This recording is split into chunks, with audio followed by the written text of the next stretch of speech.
guys, and welcome to the History and Chill channel. Welcome.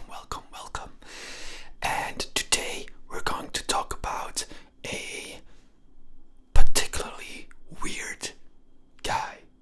His name was Joseph Stalin, and Stalin actually means man of steel. But in this video we will be discovering that he potentially used this name to hide his insecurities, because he was a man of many insecurities indeed. For example, Stalin, he had a pockmarked face, as they say. So as a child he had the pox, smallpox, and this left his face severely stained, like there were marks and scars. That was the word I was looking for.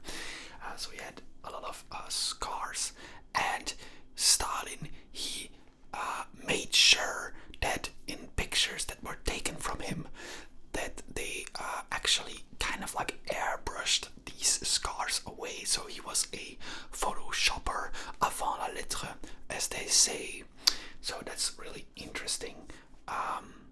So yeah, and also Stalin, he had a webbed foot, and that actually meant that I believe his second and third toe was fused. They were like together.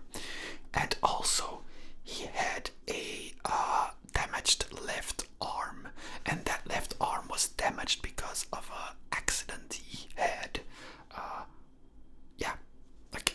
With a carriage, I think, as a child.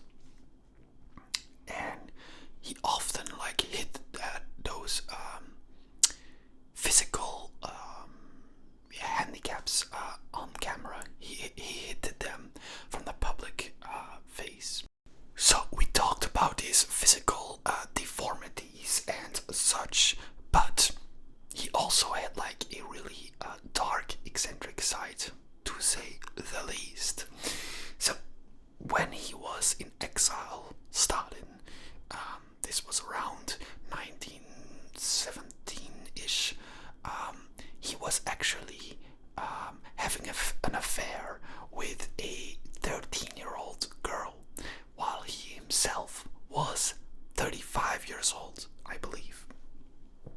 And he even fathered 2 children with that poor girl. Also, he completely broke bonds with that girl after the affair. So that really goes to show his predatory nature. This was also long before he held any political power. So probably we can assume that he already had this psycho vibe going on before he was in a powerful position. So yeah, let's move on. It is also well known that Stalin, during his life, he made a lot of weird doodle drawings. For example, and these doodles, they were very vulgar. He would doodle nude men, and he would often put very vulgar written notes with it. For example, he would write homophobic comments. I thought I had an example, but I took it out of my notes. But anyways, he would sketch these vulgar doodles, and then write homophobic or very vulgar comments on them, which also kind of shows why he might have been I don't know, sexually frustrated, maybe even, I'm not sure. But the fact that you do that, you're making these sketches and you're also putting homophobic vulgar comments on them, and he does that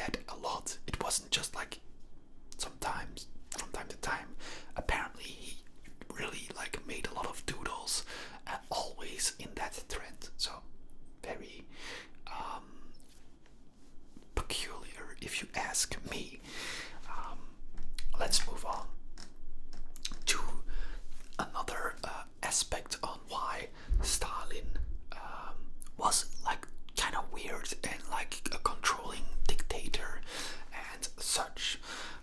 For one thing, he was a cinephile, which is not per se a weird thing, but the weird thing about it is that he was obsessed with American cinema and actors like John Wayne, you know, the often played like a cowboy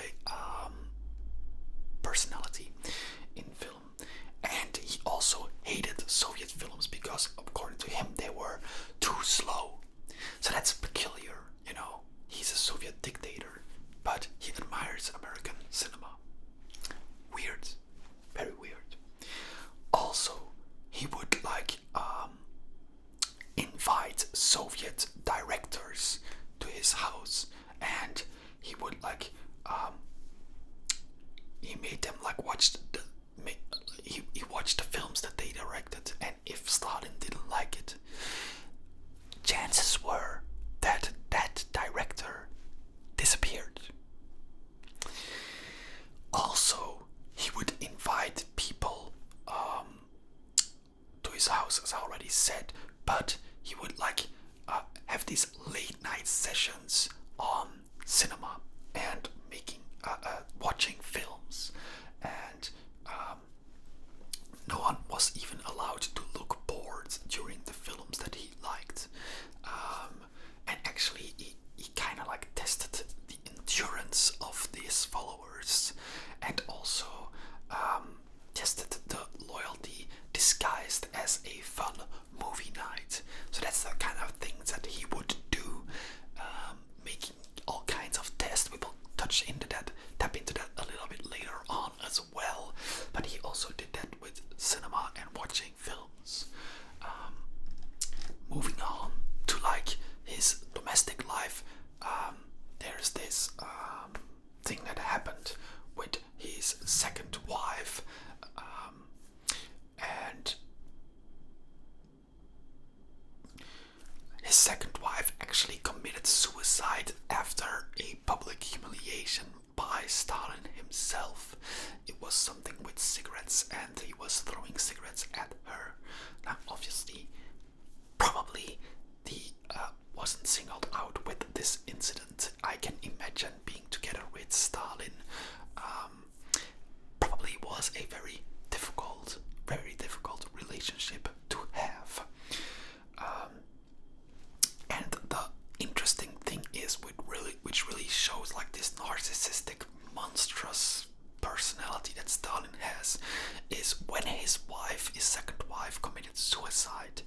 Instead of grieving Stalin, he was saying and rather blurting out things that that his wife committed suicide to make a political statement against him. So he saw it as a political attack rather than grieving. So he didn't actually show up at her funeral even. He was just like, no, she committed suicide to politically oppose me, which is exactly what a narcissist would like do, always making things about them.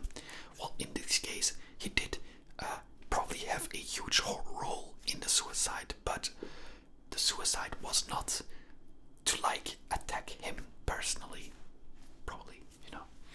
So moving on to like the midnight dinners and the psychological torture that he did to his influential group of generals and other important political figures around him. So these were known as the Dacha or Dacha dinners, and they started at 10 p.m. in the evening, and they were actually psychological warfare. So what would happen is Stalin, he would make sure that everyone who attended these dinners would become very drunk.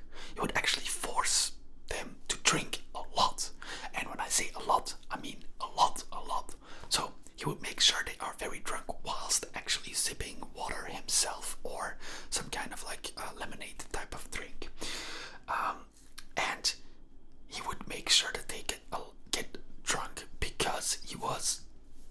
always testing the loyalty of people around him.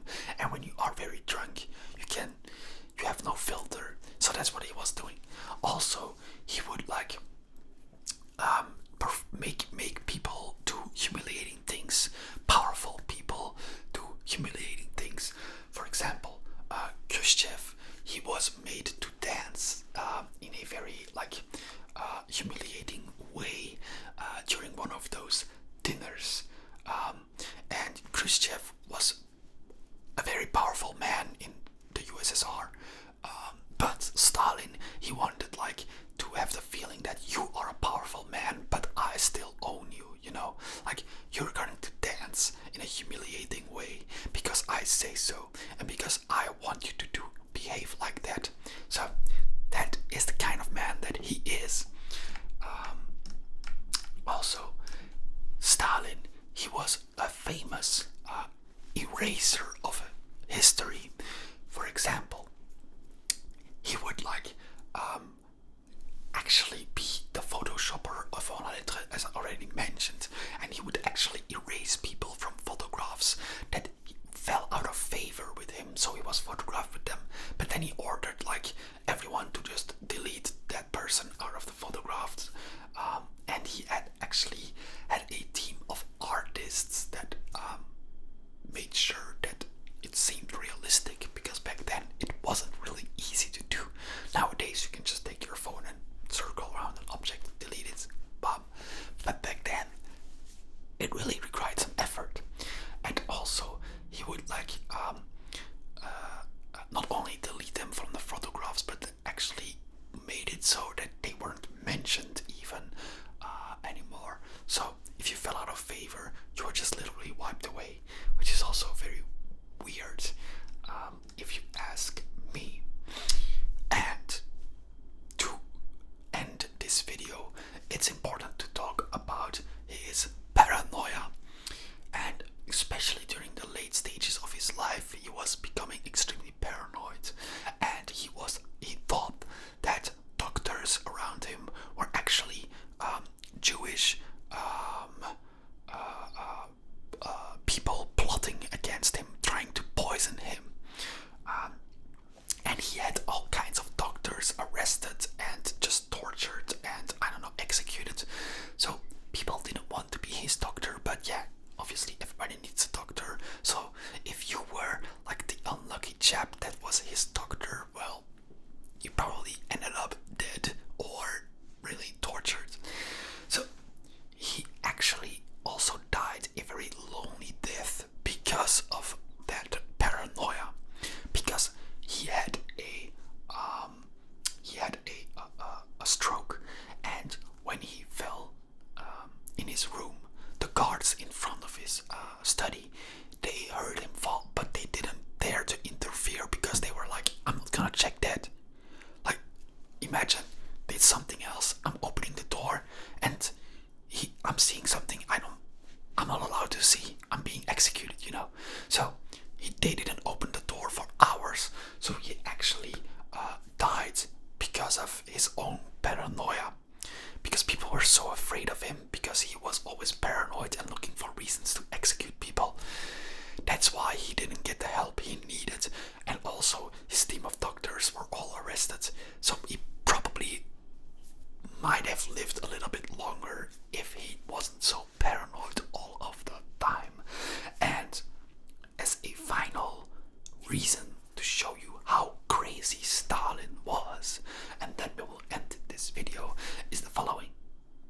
His son, his own son, was captured by the German Nazis. And when the Germans realized that they captured a son of Stalin himself, the Germans actually thought to do a trade, you know, because Stalin captured one of their marshals, and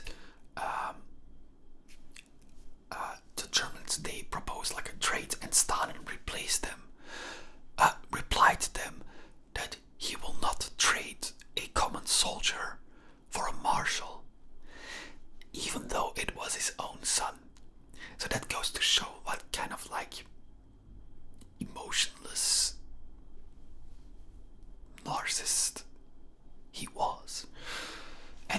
interesting to ask yourself how it's possible that those people rise to power, because that is a common trend, if you ask me, and it's because they are willing to do whatever it takes to become to end up in positions of power, and which is why we should be wary about people who have power. That's one thing.